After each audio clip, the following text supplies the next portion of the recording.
Hey, coaches. As we get back into studying active listening, I want to begin this whole series of videos, this three-part series, looking at an important concept that will hopefully sharpen and elevate your skills in terms of active listening and how you actually bring those into a real practical way, how you bring these skills of active listening into a session.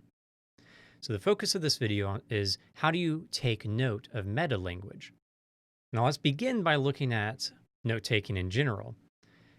I'll say this from the beginning: note taking, as well as paraphrasing when it's simple restatement and summary, can kill active listening and the perception of active listening within a session when the coach is so focused on the details and they're just replaying those details, or they're just writing down every single thing that the client is saying without any discernment about what might be most important and what might be happening when the client is speaking these things, and how their tone and their body language and their patterns of speech may be providing extra color that, well, often will get lost as the coach is taking too many notes or trying to collect all these ideas in preparation for the next mind dumping paraphrase or summary. We want to make sure whatever interaction, whatever input we offer as coaches contributes to the overall narrative, the story that the client is building for themselves throughout our coaching relationship, and especially this individual session that we're in today.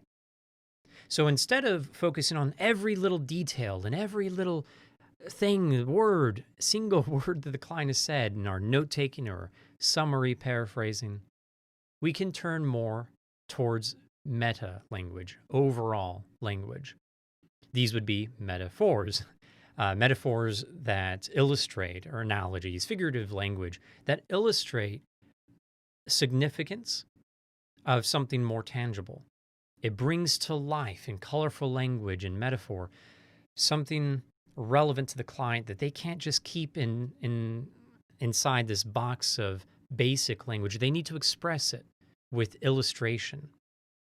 That, the metaphor, is more important than 5 paragraphs of general language. As soon as that client talks about the ship, I've said that before, the sunset, going into space, a new exploration, going into the jungle, or whatever the metaphor or analogy or figure of speech might be, we want to immediately kind of drop everything and see if we can tie that metaphor into the overall exploration, dig deeper into the metaphor, what we could learn through it, or color our language by playing further with that metaphor. The next thing that we can focus on is patterns. Now, patterns can be, some sort of use of language that keeps happening, and it might be really deep, meaningful words, or it could be simple words like tomorrow, or myself, or their problem, or whatever it might be. But if they keep using that same language over and over and over, well, now there's an interesting data point of a pattern, even with a mundane word or phrase. Now let's take note of the pattern and bring it up in an observation, roll it into a question, and help them see that pattern and study it and see what that pattern means in relation to the agenda for the day.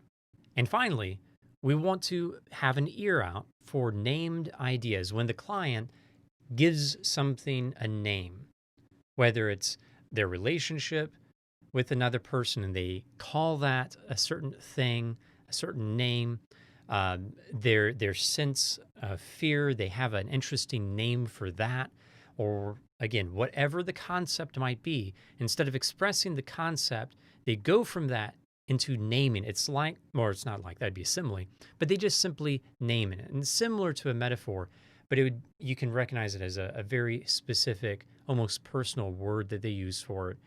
Very similar to metaphor, we just take that word they use, the name for something, the name for their future self, the name of their wiser self, the name of whatever it might be, and roll it into an observation or a question. These are the things, this meta language, that make the session deeper. And instead of a coach